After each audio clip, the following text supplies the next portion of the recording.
ത്രിയേക ദൈവത്തിൻ്റെ നാമം മഹത്വപ്പെടുമാറാകട്ടെ. അനുഗ്രഹിക്കപ്പെട്ട ഒരു പ്രഭാതം നൽകിയ ദൈവത്തെ നമുക്ക് മഹത്വപ്പെടുത്താം. ഇന്നത്തെ വായനഭാഗം സദൃശവാക്യങ്ങൾ 12 മുതൽ 14 വരെയുള്ള അധ്യായങ്ങൾ. ഇന്നത്തെ ചിന്തയ്ക്കായി സദൃശവാക്യങ്ങൾ 13 അധ്യായം 3 വാക്യം. വായെ കാത്തുകൊള്ളുന്നവൻ പ്രാണനെ സൂക്ഷിക്കുന്നു, അധരങ്ങളെ പിളർക്കുന്നവനോ നാശം ഭവിക്കും.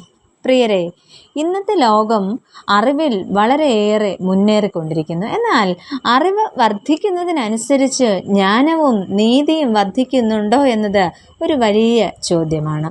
നല്ല വിദ്യാഭ്യാസവും കഴിവുകളും സമ്പത്തും ഒക്കെ ഉണ്ടായിരിക്കാം. എന്നാൽ ദൈവം നൽകുന്ന ജ്ഞാനമില്ലെങ്കിൽ ജീവിതം ശരിയായ രീതിയിൽ മുന്നോട്ട് കൊണ്ടുപോകുക അസാധ്യമാണ്. ഇന്നത്തെ വായനഭാഗത്ത് ജ്ഞാനിയും ഭോഷനും, നീതിമാനും ദുഷ്ടനും, സത്യവും അസത്യവും, ദൈവഭയവും സ്വയബുദ്ധിയും തമ്മിലുള്ള വ്യത്യാസത്തെയാണ് കാണിക്കുന്നത്. എന്നാൽ ഇന്നത്തെ കുടുംബങ്ങളിലും സഭയിലും സമൂഹത്തിലും ഇവ എപ്രകാരം പ്രയോജനകരമാകും എന്ന് നമുക്ക് നോക്കാം. ഒന്നാമതായിട്ട്, ശിക്ഷ സ്വീകരിക്കുന്നവൻ ജ്ഞാനിയായിട്ട് തീരും.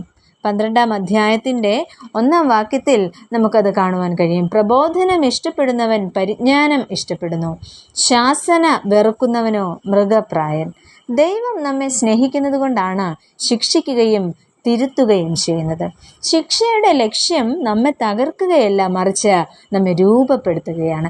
ജ്ഞാനിയായ വ്യക്തി തൻ്റെ തെറ്റുകൾ അംഗീകരിക്കുകയും തിരുത്തലുകൾ സന്തോഷത്തോടെ സ്വീകരിക്കുകയും ചെയ്യും. എന്നാൽ ഭോഷൻ തൻ്റെ തെറ്റുകൾ സമ്മതിക്കാതെ ശാസനയെ എതിർക്കുകയാണ് ചെയ്യുന്നത്. തിരുത്തൽ സ്വീകരിക്കുന്ന വ്യക്തി മേൽക്കുമേൽ വളരുന്നവനായിട്ട് തീരും. ദൈവം സ്നേഹിക്കുന്നവരെയാണ് കൂടുതൽ ശിക്ഷിക്കുന്നത്. എന്നാൽ ശാസനയെ വെറുക്കുന്നവൻ ആത്മീയമായ വളർച്ച നഷ്ടപ്പെടുത്തുകയാണ് ചെയ്യുന്നത്. അതിനാൽ മുതിർന്നവരുടെ ഉപദേശങ്ങൾ സ്വീകരിക്കുക. ദൈവവചനം നമുക്ക് കാണിച്ചു തരുന്ന തിരുത്തലുകൾ നാം അംഗീകരിക്കുക. നമുക്ക് നേരെ ഉണ്ടാകുന്ന വിമർശനങ്ങളെ വളർച്ചയ്ക്കുള്ള അവസരങ്ങളാക്കി തീർക്കുക. ഇവിടെ നാം ഓർക്കേണ്ടതായിട്ടുള്ള ഒരു സത്യം, ശിക്ഷ നമ്മെ താഴ്ത്തുവാനല്ല, പിന്നെയോ ഉയർത്തുവാനാണ്.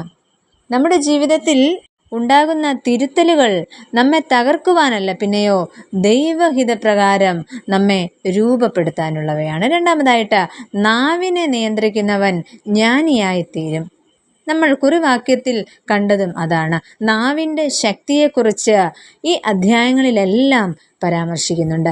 വാക്കുകൾക്ക് മുറിവേൽപ്പിക്കുവാനും മുറിവുണക്കുവാനുമുള്ള ശക്തിയുണ്ട്. അതിനാൽ സംസാരിക്കുന്നതിന് മുമ്പ് ചിന്തിക്കുക.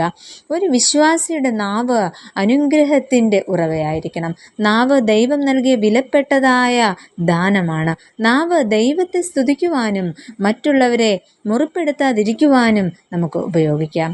വിശ്വാസിയുടെ വാക്കുകൾ സ്നേഹമുള്ളതും കൃപ കൊണ്ട് നിറഞ്ഞതുമായിരിക്കണം. അതിനാൽ ഗോസിപ്പിനും അപവാദങ്ങളും നാം സൃഷ്ടിക്കാതിരിക്കുക.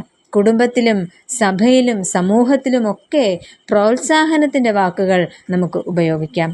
നമ്മുടെ നാവിലൂടെ ആർക്കെങ്കിലും മുറിവ് ഉണ്ടായിട്ടുണ്ടോ എന്നും നമുക്ക് ഒരു നിമിഷം ചിന്തിക്കാം. അങ്ങനെ നാം മറ്റുള്ളവരെ മുറിപ്പെടുത്തുന്ന ആയുധമായിട്ടല്ല, സൗഖ്യമേകുന്ന ഔഷധങ്ങളായിട്ട് തീരുവാൻ ദൈവം നമ്മെ ഏവരെയും ശക്തീകരിക്കട്ടെ. നമുക്ക് പ്രാർത്ഥിക്കാം. പ്രിയ കർത്താവേ, അവിടുത്തെ വചനത്തിലൂടെ ഈ പ്രഭാതത്തിൽ ഞങ്ങളോട് സംസാരിച്ചതിനായി നന്ദി പറയുന്നു.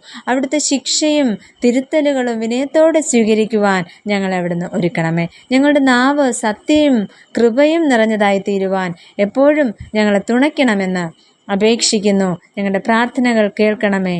ആമേൻ.